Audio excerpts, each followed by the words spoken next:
And we are live. People are beginning to enter the stream now. Good afternoon, everyone.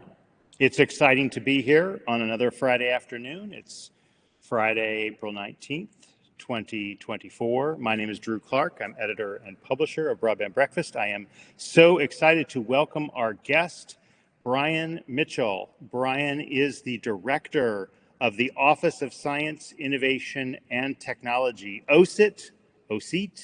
I don't know how you pronounce the OSIT office, but it is the state of Nevada's broadband office, and Brian oversees the planning, mapping, and procurement of broadband infrastructure. Welcome, Brian. Thanks for being here. Hey, thanks so much for having me, Drew. It is, again, wonderful to be with you. It's nice to chat with you last week and get a little background about you, which, of course, we posted in a link that you can get to from the page where this event is streaming. I hope people will take a look at that and get a little sense of the state and of you. And let's actually talk a little bit about the state of Nevada and about your background, Brian, because I know that Nevada is the driest state in the country. I know that because Utah, where I lived, was the second driest state. But what is it like to live in Nevada year round? Does it feel like it's the driest state? You know, I live in Las Vegas, and it certainly is dry. I've gotten completely out of the habit of ever checking the weather, and because there's no need to. You know, every day is basically the same, and so there was recently I traveled somewhere and I realized when I was landing that I had forgotten to check the weather of the place I was going, and luckily I wasn't in trouble. But yeah, it's certainly for those of you who like mild winters and extremely hot summers, this is the place to be. So a word or two more about the OSIT office and the role that it plays in the broadband infrastructure. You are the director of that office. You're the state broadband officer. What responsibilities does the office have in addition to implementing the broadband programs? Sure, and you can call it OSIT for short. Office of Science, Innovation, and Technology is a ridiculously long name. I'm not quite sure who came up with that, but our office is the state broadband office, as you mentioned, and so we oversee all of the efforts in the state to build new broadband infrastructure to make sure our not just our citizens are connected, but also our state government, schools and libraries, health clinics, and other government and community facilities are connected. What's a little odd is that in addition to being the broadband office, our OSIT is also the state STEM education, so science, technology, engineering, and math office. So I also, in my spare time, oversee a number of STEM education programs for K-12 teachers in schools, workforce development, working with our community colleges, and then the state's graduate medical education grant program to grow more physicians and more doctors in the state. So we have a lot going on in addition to broadband. And I recounted a little bit of this in the profile, but just for our listeners, how did you end up in this role, Brian, given your background and training? Just a couple minutes on that.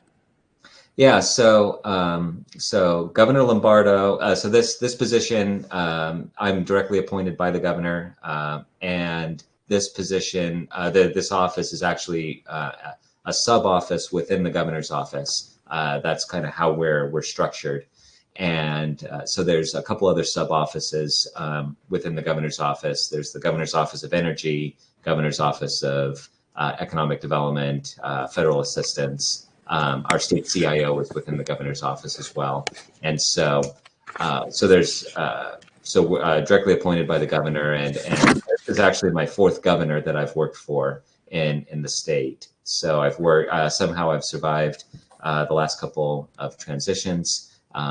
Whether that's good or bad, I'll let other people judge. But yeah, I've been around the state for a long time and have worked in a couple of different capacities, and here I am in this particular role at this time. And let's say just another word or two about the state besides its dryness, right? Again, we chatted a little bit about this, but how would you characterize the state as a whole besides very, very sparse and remote? What are some other aspects of the state that kind of you need to be constantly thinking about as the broadband director? Yeah, so I mean, I think everybody in the world has heard of Las Vegas and has probably come to Las Vegas and had a good time and then left. And so that's certainly a big part of our state. Gaming and entertainment, live entertainment, is a big part of who we are. Hospitality is in our blood and in our genes. And so but that's, I think, just one part of who we are. In Reno is our other major metropolitan area, and about 70 or so percent of the population lives in Las Vegas, and then another about 20 or so percent live in Reno. And so in a state of about 3.5 million people, you've got almost all of them living just within 2 cities. However, we're the 7th largest state by land area, and so that means there's a whole lot of area that, where there isn't a whole lot of people. The kind of the rest of the state, if you get outside of Vegas, a lot of people have never seen the rest of the state, and it's very beautiful, very natural. If you like outdoors, hiking, mountain biking, fishing, camping, and so on, the state has a lot of outdoor recreation opportunities, and the folks who live in rural parts of the state are very, very much true Nevadans, in the sense that they work the land and they work very hard, and are and are very much a part of the kind of the culture of the old Western culture of the state. Mm-hmm, mm-hmm. Well, I understand you've got a presentation for us and want to share a little bit about the tools. Say a minute about what it is you're going to show us, and tell us like how this factors into the state's broadband plans that you're developing, Brian.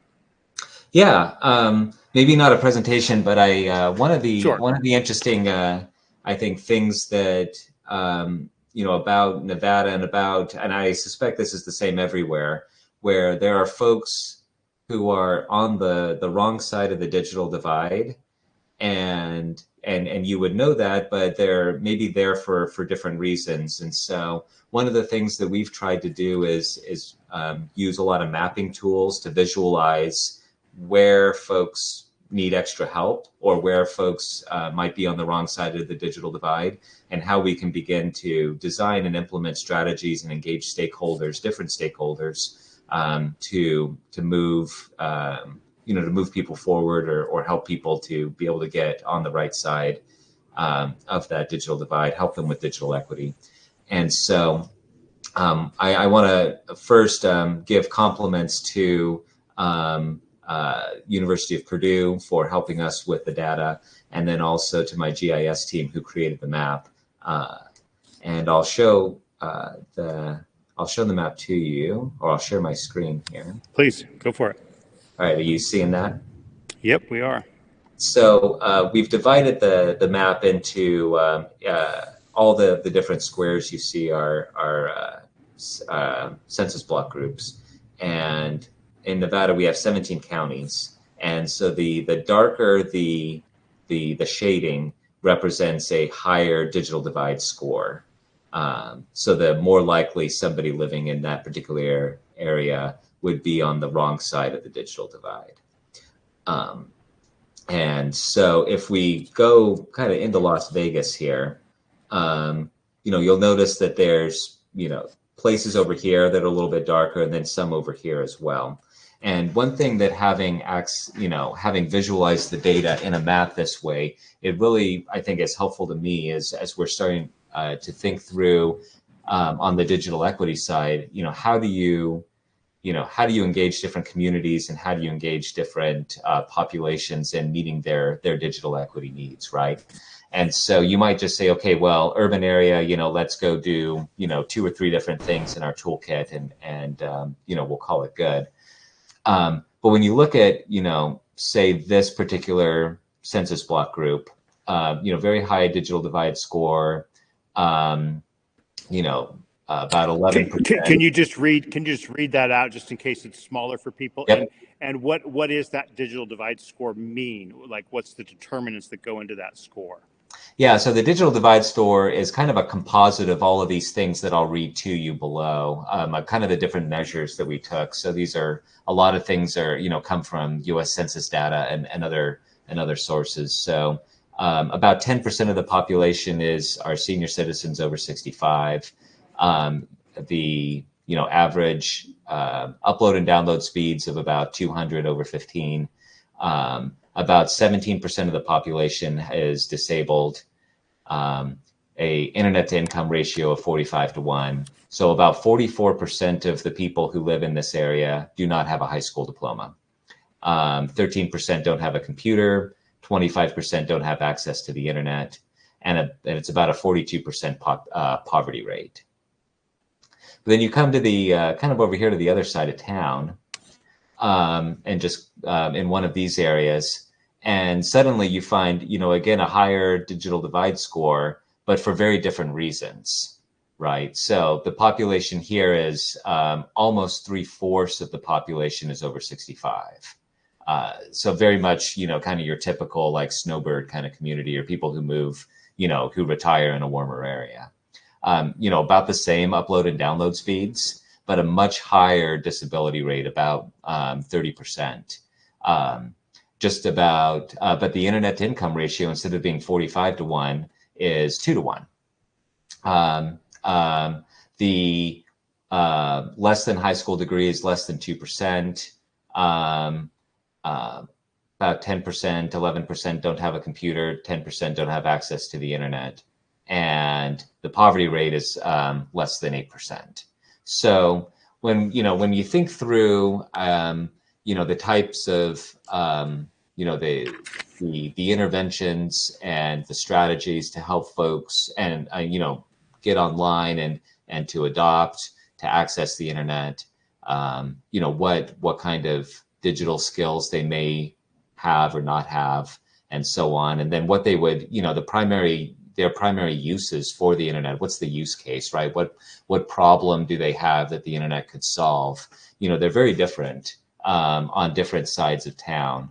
And so it kind of, it's helpful when talking to stakeholder groups to think through, for us to show something like this and to, I guess, visualize how our efforts and the types of projects that we fund through our state capacity grant program might be different, even within a community like Las Vegas. It's very, you might say, oh, we're going to do one thing, way up here and another thing down here, but it's actually going to be probably, quite, different depending on what side of town you're on. No, thank you so much. That's exactly what I think is useful. And so what does this mean then? Like, obviously, having a high digital divide score doesn't necessarily mean the same thing. So you have to really drill into it. And once you get those scores and do that sort of quick analysis like you did, what does that mean in terms of how is this translated into the state's initial proposals, Brian? Yeah. So, so again, this one here is, I think going to be most relevant to us as we are, as we're examining what digital equity activities can we partner with or marry up to, with our infrastructure activities. And so where this comes down to is really trying to have a data-driven approach to, to grant making and the different strategies that are deployed in different areas, the types of stakeholders we would make sure that are on our list to reach out to. We're certainly, over here on this side of town, libraries and senior centers are going to be, a huge part of our outreach efforts, right? Whereas over here where the population is much younger, there's going to be a completely different set of nonprofit groups,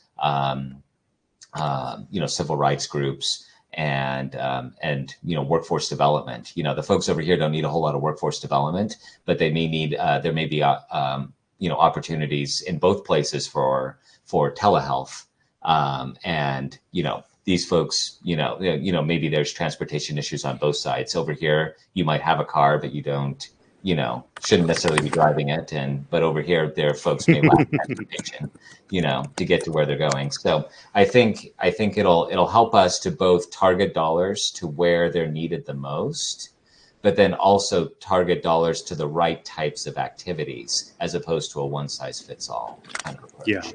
Yeah. So we have some great questions, and I want to dive in with a couple of them just now. And thanks. Yeah, go ahead and close that down like you just done. Our understanding is, so setting some baseline, Nevada's been allocated $416 million as part of the BEAD program, the Broadband Equity Access and Deployment Program. As we and others have reported, you had some concerns about classifying languages that had wireless, licensed fixed wireless, or DSL as underserved. I want to ask you about that just now. And again, our understanding is that you're getting close, or you have received NTIA approval of Volume 2, but it hasn't been officially released yet by NIST. Could you just talk through that, Brian? What's going on? And that ties into a question that has been asked by Adam Bender here, which is, what kind of changes has the NTIA asked you to make on your BEAD initial plans? So we're very excited. Don't want to count our chickens before they hatch, but we've received word that our plan is progressing. Our Volume 2 is progressing through that approval process, and we're now at the final stage where NIST will concur or not concur, right? But but at that concurrence stage with NIST, and so we're very excited there. We are. The Volume 2, I think, represented a lot of work from us, and as well as a lot of work from our FPO and the FPOs and the other NTIA staff that have reviewed and provided us feedback on our. And just to translate just a bit, the FPO is the Federal Program Officer. That's the NTIA person. And we should probably also step back and could you delineate what is the Volume 1 that has been kind of approved mostly or all states, and the Volume 2, which are the ones that are going a little slower? What's the difference between those, just for our audience in general? Yeah, no, and thanks for having me clarify. So the BEAD program, NTIA has set forth certain rules and guidelines, and it's up to states to tell NTIA how they will go about implementing the BEAD program. And to make things, I think, a little bit easier for everybody, NTIA allowed states to basically divide the work into two different volumes, Volume 1 and Volume 2, and submit those and have those approved. And so in Volume 1 primarily discusses or talks about how the state will implement how the state will determine which locations are eligible for BEAD funding. And that's the first step, right? Is getting everybody on the same page in terms of which locations are served, which are underserved, and which are unserved. And so the Volume 1 lays out how states, all states will do their challenge process, and that will end up determining, kind of coming up with a final list of BEAD eligible locations. Volume 2, on the other hand, covers a number of different topics, but primarily what Volume 2 is about is how the state will approach the subgrantee selection process. So once you have that list of eligible locations for BEAD, how will the state go about subgranting those out to eligible entities or eligible subgrantees? And your challenge process, what's the status of that? Yep. So our challenge process started in February, and it's continuing on. Within the challenge process, there are three kind of steps or three phases. So in the first step is a also named challenge process, where we as the state put out the list of locations that we got from the FCC map, said here are all the locations that are served, unserved, and underserved, as well as a listing of CAI, community anchor institutions, or CAIs.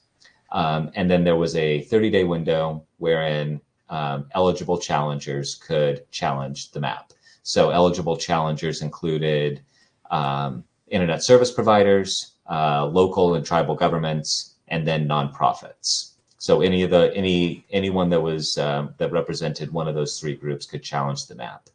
And you can challenge the map in a couple of different ways. You can say, hey, this location shows up as served, but we think it's underserved or unserved. Or you can say, hey, this location shows up as underserved or unserved, but it actually should be served, right? So there's, you can go back and forth on that. And so then once once that window for challenges ends, then the next phase in the process is a rebuttal phase, where if, for example, someone submits a challenge that said, this is showing up as served, this location is served, but we really think it's underserved or unserved, then the provider that claims that location is served would have the opportunity to provide rebutting evidence that they actually do serve it. And the reverse is true for, when you try to add a location to the map or away. And is it correct? NTIA site says that your portal closed on March 28th. So that was like phase one closed, and now we're in the phase two. Is that right? Yep. So we did the challenge phase. Now we're in the rebuttal phase, and and eligible folks will have 30 days to do the rebuttals, and then kind of to submit a rebuttal, and then the final phase of that is OSIT. In any state, all states work the same way. They take a look at the challenge evidence, and they look at the rebuttal evidence, and then make a determination about, a final determination. And what have you learned in that? What did you learn in that first phase? What are you learning now in the rebuttal phase? I mean, we're kind of in the vast bulk are in the middle of this. Not everyone's completely started, not everyone's finished. So what lessons would you give to other states that you're finding in the challenge process, Brian? Yeah. I think every state is in kind of a different place. At least what little I've gleaned from what's going on in other states, and I think just starting with as accurate of a map as possible is certainly helpful. And so I think we were in a good place there. And then really just taking a very close look at and being very clear up front in terms of the expectations for what would constitute a successful challenge. So we tried to be as, we published a very lengthy user guide that laid out very specifically what evidence would be required, and I think that was helpful because a lot of the challenges we received did provide very solid evidence, and the ones that didn't, we were able to cite to our guidance and say, here's what the guidance says. Can you give us a little bit more information? Yeah. I think the only other piece of advice I'd offer is if you're a challenger, please get your challenges in early in states where you're doing, because that way the state has a chance to review it and then tell you while the challenge window is still open if you need to provide some additional information. So once that challenge window closes, there isn't an opportunity to provide more information. So getting your challenge in early is will make you more successful. So let me just go back to and see if we can close out Adam Bender's question about what kind of changes has NTIA asked you to make in your initial proposal. Presumably volume 2 is what Adam is speaking about. Yeah, let me think. There were, I would say most of the changes were small and kind of technical in nature, tweaking things. I think they also asked for a number of clarifications. So you mentioned, we mentioned something in one place, but they wanted to make sure that was communicated in another place. So to some extent, there was some copying and pasting of certain sections or certain language from one place to another to make sure that we were, very clearly communicating things. And as somebody who reads the initial proposal, they don't have to hunt through the document to find things. So I would say those were a lot of the changes. I also want to get to the challenge that you have in Nevada with such a large federal land area. Again, from being in Utah, I know Nevada's ahead of Utah in terms of the federal lands, but boy, do they complain about federal lands in Utah. I don't know if there's that same constituency that complains about federal ownership of land in Nevada. What challenge does that create, as well as the tribal lands? We haven't talked about that yet. We certainly want to talk about the role of tribes in the Nevada broadband plan. So a two-part question: federal and tribal lands. Sure. Yeah. So I can do the federal first. So Nevada has the largest percentage of federal land ownership of any state. We are about 86% of our land is owned by the federal government, and I have a very large map that is, has lots of different colors on it. And it's kind of fun to look at because, I tell people anything that's a color is federally owned. So if it's white, and there's only very, very small little portions that are white, are the privately owned land. And so it's definitely a challenge. But it's one I think that, that we can overcome with good relationships. And so we've started at the very beginning. BLM is the largest landowner, Bureau of Land Management in the state. And we are, we started very early, letting them know kind of what was coming down the pike in terms of applications for permits. And one of the things that we've tried to do is get out in front of things and make sure that anything that we're submitting is right the first time, so that they don't have to go through and correct a bunch of things, which just lengthens out the process. So we're trying. We've got good relationships with our local BLM offices and our and have them on board to help us through the different permitting processes. On the tribal side, Nevada is home to 28 federally recognized tribes. And so it's a lot of folks to coordinate with. Our office actually has a really long history of working with tribes in the state. Prior to the pandemic and prior to any of these large, federal broadband bills, we started working with tribal governments and tribal nations back in 2016 and 2017, and working with Universal Service Fund programs like E-Rate and the Rural Healthcare Program, as well as USDA programs like Distance Learning and Telemedicine grant, and in trying to build fiber to tribal lands. So we built fiber prior to the pandemic to 12 tribal libraries that were previously on lands that didn't have any fiber, and also worked on a number of DLT grants to bring telemedicine carts. Sorry, what is a DLT? It's the Distance Learning and Telemedicine grant. Okay, one of the four aspects of the Universal Service Fund. Okay. Well, that one's actually a USDA grant, so it's not part of the Universal Service. Okay. But that one funds kind of telehealth or telemedicine equipment that you can use, and so we've partnered with some of the major hospital systems to, once they have an internet connection, to then have that telemedicine equipment that a tribe can use to speak with a specialist in Reno or Las Vegas. So you mentioned tribal libraries. Could you just go into a little more detail there? Like what's the type of connectivity needed in tribes? And obviously the tribes are part of this process. Is there like again, just walk me through a little bit about the role of OSIT and the Broadband Office in working with a tribe on a tribal broadband program that goes presumably to households as well as to middle mile facilities or anchor institutions like libraries. Yep. So, prior to let me back up. So most of our tribes, we do have a few urban tribes, but most of our tribes are located in the most rural and remote parts of the state, extremely, extremely far away from other people. So they're very, very remote and really very, very poor internet connectivity. And that impacts tribal life in every way imaginable. And so the tribes have always been among our most unserved communities.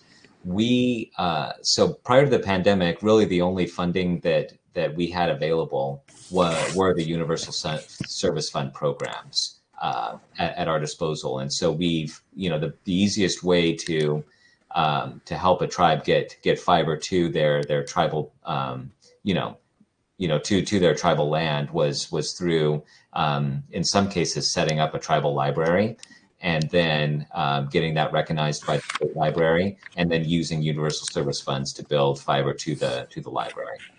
And from there, I think a provider would be able to cost allocate in all the appropriate ways, funding to serve other aspects of the tribe, maybe tribal administration buildings and tribal businesses and so on. So then moving forward, now that there's the tribal broadband connectivity program and other broadband funding, we've worked with most of our tribes to apply for tribal broadband connectivity program grants, and we including working with a consortium of tribes that received about a $31 million grant from NTIA. Mm-hmm. What other partners do you work with or do you need to work with? So obviously tribes are partners. Just talk a little bit about the range of relationships within the government and with others outside of the state government. Yeah, I mean, I think we can accomplish everything, with partners. And so, partners, starting at the top and working our way down, at least the kind of the totem pole, right? Federal government partners, the funders, either FCC or NTIA, USDA funding, but also the landowners, so BLM, U.S. Forest Service, Fish and Wildlife, Department of Defense, and so on.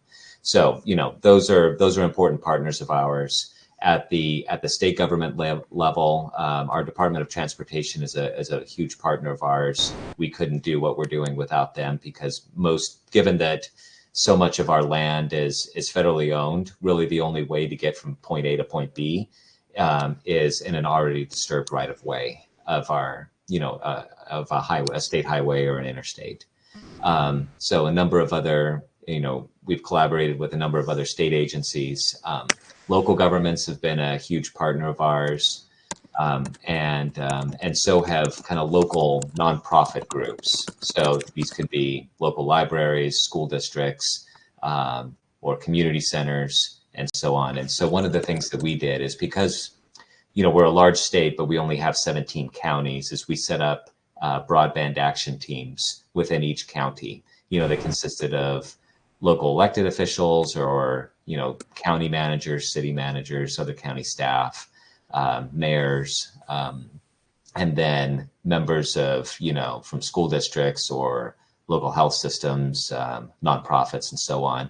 And they were extremely helpful during the planning process to help us understand both infrastructure as well as digital equity needs that communities had.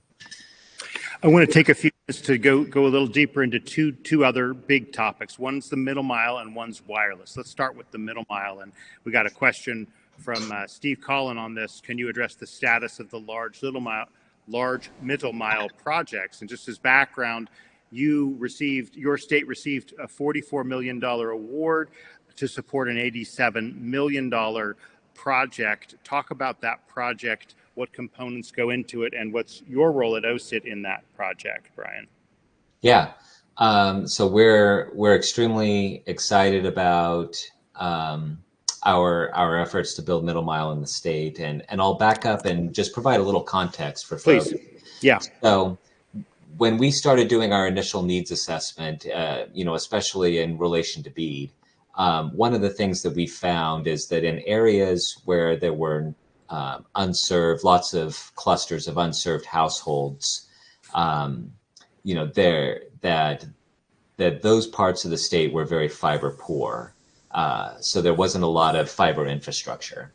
And we interviewed, more than a dozen rural broadband internet service providers, and found that the biggest barrier that they had to serving communities with more affordable or faster internet, or exploring other markets that were completely unserved, was the lack of affordable upstream bandwidth. So in some cases, it just didn't exist, and in other places, it was unaffordable. It's kind of like buying, if you're a local grocery store and the cost of an apple from your wholesaler is $20, you can't stay in business, right?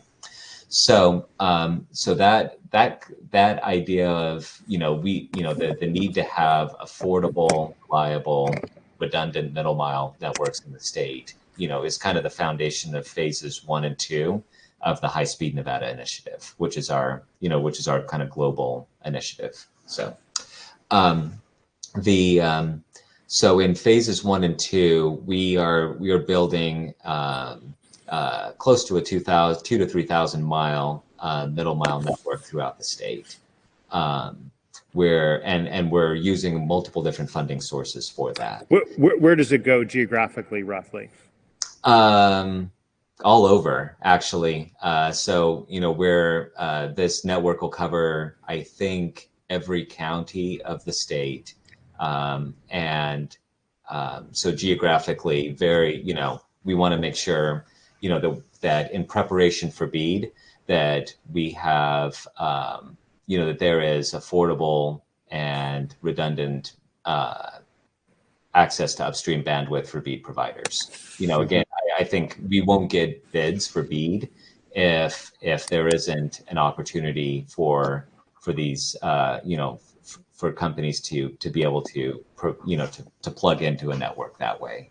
So and certainly you don't want to build fiber in a rural community, and then have it hook up to a to a middle mile network that doesn't have the capacity to support high speeds. So we're very so we're plowing ahead on the middle mile network and making really good progress and look forward to sharing more in the near future.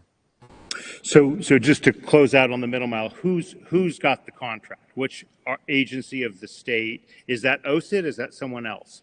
It's OSIT. Yep. So. Okay. And who are the big players in addition to, because you have a rather sizable team there at OSIT, correct, Brian? So I've got a number of really good team members, but so I'm the only state employee that works at OSIT on wholly dedicated to broadband. But we've got a really great and large team of contractors that helps us out in a number of different ways. And so just like is the Department of Transportation, just identify, and I think this is helpful just to see how pervasive and important broadband is to so many entities. Yeah, so so OSIT is the kind of the overseer of the construction and the procurement of the network, and then we have a number of state agency partners that we're working with, including our Department of Transportation. And our Department of Information Technology, our system of higher education has a, and their research and education network are strong partners of ours, and so they will be among the users of the new network once it gets built. All right. And to our audience, if you've got another question on middle mile, ask it in the chat so we can bring it back up. But I want to move on to the wireless question, okay? And again, based on our read of the proposal you put forward, you had raised a number of concerns about DSL and licensed fixed wireless. Could you just sort of tell us what those concerns were, how you expressed them, and what kind of response have you gotten from NTIA? Sure. So we, I'll start with DSL. I think DSL was well, let me back up. NTIA provided a lot of great resources to states in the drafting and creating of their initial proposal, Volume 1, which was related, again, to that challenge process, right? Determining which locations are eligible for funding. And so with regard to DSL, DSL is one where NTIA made that as a basically preemptively, offered for states to be able to designate DSL as an unserved or underserved technology. So I think that was a kind of a modification that I know a number of states included in their plans, including us. When it came to wireless, I think we, based on the conversations that we've had around the state, as well as conversations with companies, we went back and forth with NTIA about, how can we most accurately provide information about, which areas truly have the right, truly are served or underserved, and that includes, what capacity do networks have to deliver a a level of service that is advertised to every user, or every location within the area that is advertised. And so, after some back and forth with NTIA, we came up with a solution that I think worked for everybody, which is that locations that were only served on the map due to a being served by a cellular 5G internet connection were designated as underserved on the map. And this was a conversation that we had with both with the NTIA as well as with those providers, and we didn't get any challenges or any challenges to any locations that were exclusively served by the 5G home internet. Mm-hmm. So when you say you didn't get any challenges, they are presumptively underserved, and so they stay underserved because the challenge was not. Because nobody, yep, exactly. Yeah. So Ben Kahn asked the question about what role do you see wireless technology playing in efforts to achieve universal coverage? And I want to add satellite to that too, okay? Because extremely remote areas, there's a temptation to satellite. I mean, I think Brendan Carr has basically said this. Hey, we should have just doled out this money to satellite coverage, and obviously that's in my opinion, a bit of a short-sighted position because A, those networks are going to clog up, and B, it's not getting fiber into the communities the way we need it. But I will let you answer the question about fiber and satellite and what role they need to play indeed. Yeah. So what I would say is that fiber is a necessary element for the modern internet, right? Whether it's fiber to the home, or fiber, but fiber is also necessary for wireless and for satellite as well. Starlink and other satellite providers will need fiber-fed base stations, and wireless providers will need fiber-fed wireless towers in order to supply wireless service to their customers. So no matter what technology you use, ultimately it has to home back to fiber. And so that's why we're trying as much as we can to extend fiber as deeply as possible throughout our ecosystem so that it can facilitate whatever last mile technology makes most sense for any given location. And not every location is a good fit for fiber. There are going to be locations where wireless is a better option, and where satellite is may end up being an option. We don't know yet about satellite. That's designated by NTIA as an unreliable technology. And so if depending on kind of how things play out, we'll have that conversation with NTIA when the time comes. But for right now, I mean, I think we're very, open to all reliable technologies, and looking forward to seeing, what applications come in, for the different project areas that we've designated. Mike Falloon asks, what does success look like in Nevada once BEAD is fully deployed? So success for us is that every Nevadan regardless of where they live, has access to a high-speed internet connection that's affordable, reliable, and scalable. Scalable. Speak about that. I think the analogy I oftentimes use is you don't want to put in like a one-lane road when you're going to need a 4-lane road in the future. And so the decisions that we want to make with an eye to the future. We want to make long-term investments, and we want to set the state up for success, because it's unlikely that Congress is ever going to, to appropriate $65 billion for broadband again, at least in the near term. So. Mm-hmm. Scott Woods asks, what are your biggest challenges? We've talked about a fair bit of challenges, but what is your biggest or the biggest? And what are you most excited about as you move forward with your state's plan?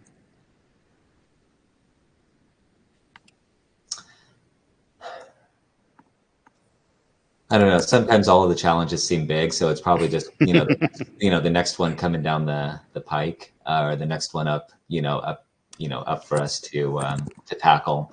I think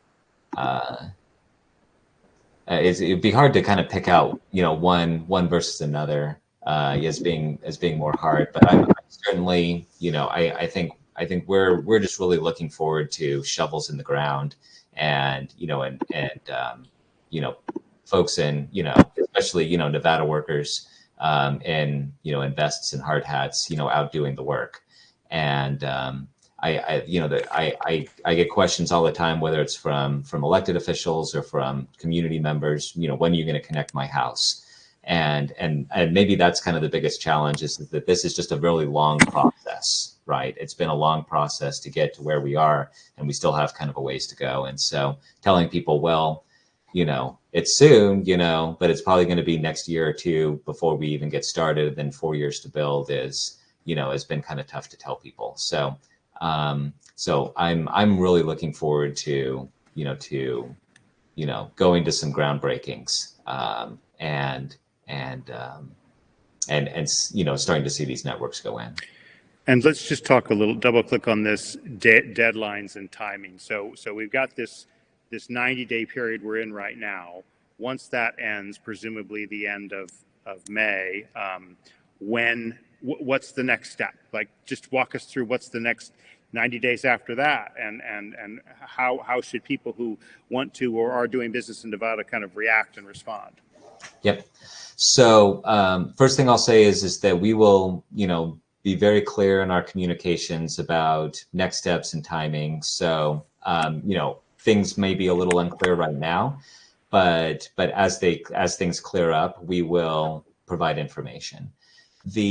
So in terms of next steps, once the challenge process is concluded and we have made a final determination for all of the locations and have a final location list, the next step is we send that list to NTIA, along with all of the information about every challenge. So all the information that was, all of the locations that were challenged, what the rebuttals were, what our adjudication was, all of that information gets fed to NTIA. And NTIA has set up an automated process where a lot of that can kind of get just fed into their system. And hopefully the process is smooth. And then NTIA basically checks our work. That could take, anywhere from 30 to 60 days.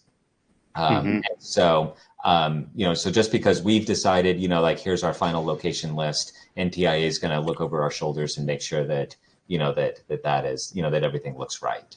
And so, once that happens, then, assuming that NIST concurs with our initial proposal volume 2, we would then move into starting with the next, the next steps with the subgrantee selection process. So the very rough timeline at this point is that that'll probably start sometime this summer. What is it with NIST? Okay, where do these guys come from? Right, it stands for the National Institute of Standards and Technology, but like, what's their statutory role in this whole process? NTIA is responsible for the program. Yep. So NIST is essentially the grant manager for NTIA, and they're probably people on the call, or there's certainly people, elsewhere in the federal government who can explain this better than I can. But the way I think about it is that NTIA is a policymaking organization that doesn't have a statutory fiscal role, and so they need a partner organization that can, or a partner federal department or entity agency that can essentially manage the money for them, and so, or receive and send it out. And so NIST is NTIA's partner in this on the grant making, on the grant and fiscal side. Mm-hmm.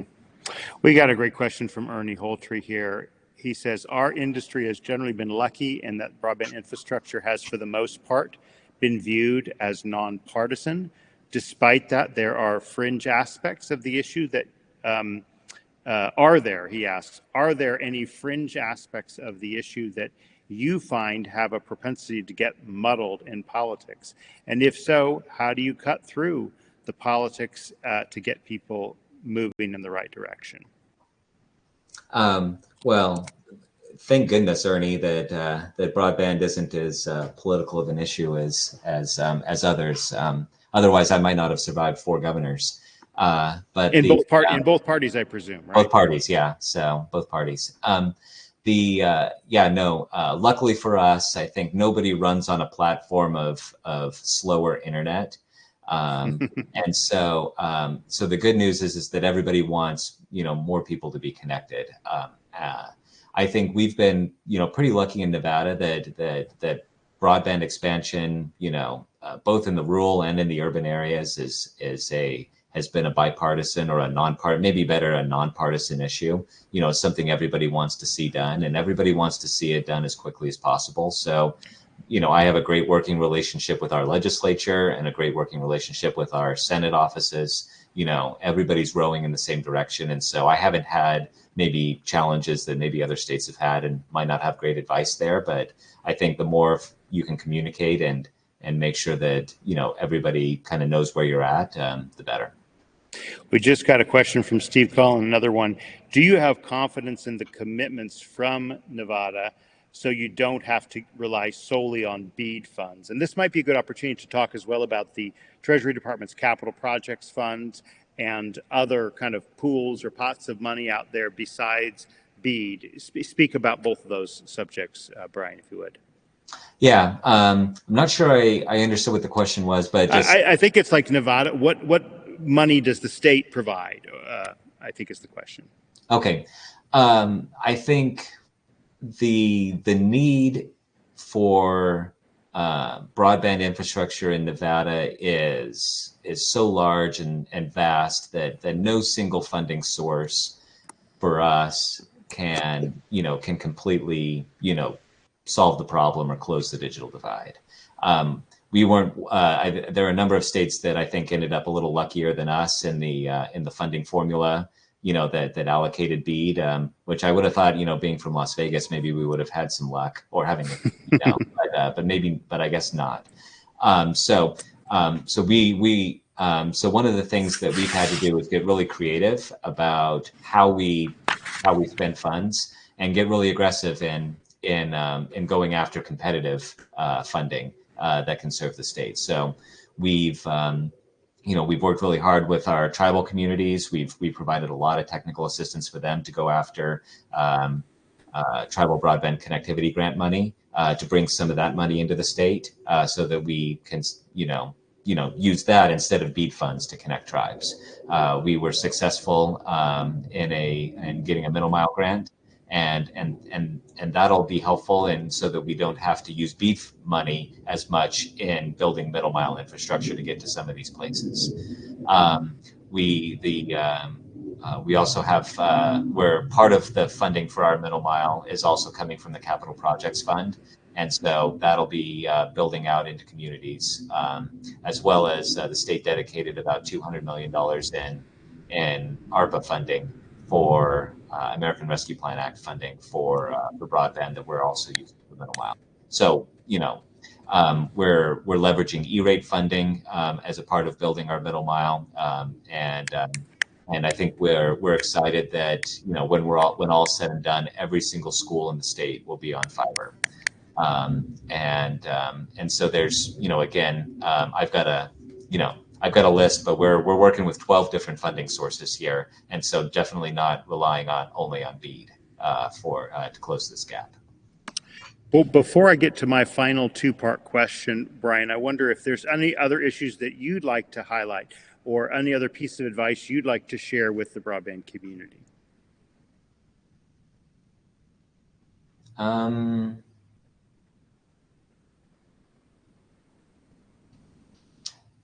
This is hard work. I think I would just say, and it's not just hard for, and a lot of work for state offices like me. I mean, this is really hard for providers. The submitting of information to, on the FCC for the FCC broadband map is, it's a tough thing. And it's the first time that we've ever asked for this type of data. So I am, it's a lot of work for providers. It's a lot of work for providers to, to competitively bid for grant dollars from states or from federal programs. And so we've worked really closely with a lot of our provider community, and they've been very willing to step up and work with us, when needed to go after competitive dollars. So, I thank them for that. And it's, this is a big effort for everybody, and we couldn't do it alone. And so, just want to make sure I say thank you to both the provider as well as the, the construction and contractor community as well. All right. This is a serious question, Brian. Can you tell us about the unserved and underserved areas within Area 51 and Burning Man? Yes. So this has been something where, we've worked, very closely with NTIA and the Department of Defense on, and so there's not much I can share, but I think most folks, you and most folks on the call are familiar with, low Earth orbiting satellites as well as high Earth orbiting satellites. And so we did receive a waiver for Area 51 to use very high Earth orbiting satellites, to connect the residents there that are underserved. Burning Man is a bit of a different challenge, and so there are these little antennas that you can put on the back of your 1962 Winnebago. And then they just plug into the cigarette lighter and, provide really great connectivity. So, yeah. So, no matter what part of Nevada you're visiting, we're going to get you. You got everything there from the north to the south and rural to urban, casinos to farming. It's been great to spend this hour with you, Brian. Thank you for spending time with us, and thank you to all of you for being here in the broadband community, and look forward to seeing you at our next Ask Me Anything. Take care, everyone. Thanks for having me, Drew.